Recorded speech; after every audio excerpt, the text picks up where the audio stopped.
Ano nga ba ang Quadcom na lagi nating naririnig sa mga hearings ng ating lawmakers sa Pilipinas? Halika at ating alamin kung ano nga ba ang Quadcom ng House of Representatives sa Pilipinas. Huwag kalimutang mag-follow sa ating page. Ang Quadcom o ang Committee on Agriculture, Education, Health, and Labor ay may importanteng role sa pagbuo ng future ng mga importanteng sektor na ito. Una, ang agrikultura.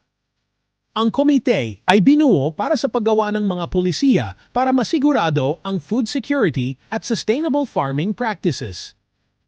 Mula sa pag-modernize ng equipment hanggang sa pag-support sa mga local farmers, ang mga initiatives ng Quadcom ay para palakasin ang production at bawasan ang kahirapan sa mga probinsya. Nagrekomenda sila ng mga batas na nagbibigay ng tulong pinansyal at mga training programs na tumutulong sa mga magsasaka na maka-adapt sa climate change at mga bagong teknolohiya. Next, pag-usapan natin ang edukasyon. Pinupush ng Quadcom ang mga reforma na nagpapa-improve sa quality of education sa lahat ng level. Sila ay nagsusulong para sa mas magandang funding para sa mga schools, improved teacher training, at paggamit ng technology sa mga classrooms. Sa pamamagitan ng pag-focus sa mga areas na ito, goal ng committee na bigyan ng mga students ng mga skills na kailangan nila para sa future jobs. Ngayon naman, sa health, ang Quadcom ay dedicated sa pag-ensure na ang mga health services ay accessible at affordable para sa lahat ng Pilipino. Malaki ang naitulong nila sa pag-create ng mga policies na nagpapalawak ng healthcare coverage at nagpapabuti sa quality ng mga hospitals and clinics. Isa sa kanilang mga main initiatives ay ang pagsuporta sa Universal Healthcare Law na nag-i-aim na magbigay ng complete health services sa bawat Pilipino. Last but not least, ang labor or trabaho. Ang Quadcom ay committed sa pag-create ng isang strong job market at pagpapabuti ng mga working conditions.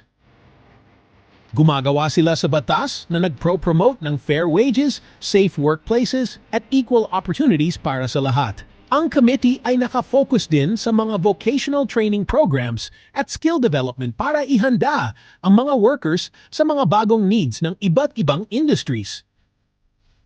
Ang mga efforts ng Quadcom ay hindi lang about sa pag-create ng mga policies, kundi siguraduhin na ang mga policies na ito ay nakakatulong sa mga pangangailangan at kapakanan ng buong bansa.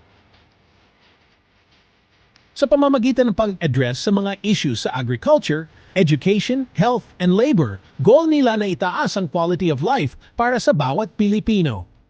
Kaya naman, pag-support man ito sa ating mga farmers, pagpapa-improve sa ating education system, pagpapahusay sa healthcare, o pagpapabuti sa working conditions, ang Quadcom ay nangunguna, pushing for positive change para sa mas magandang Pilipinas.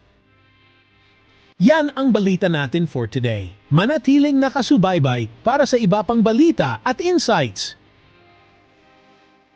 Huwag kalimutang mag-follow at subscribe sa ating page for more informative videos.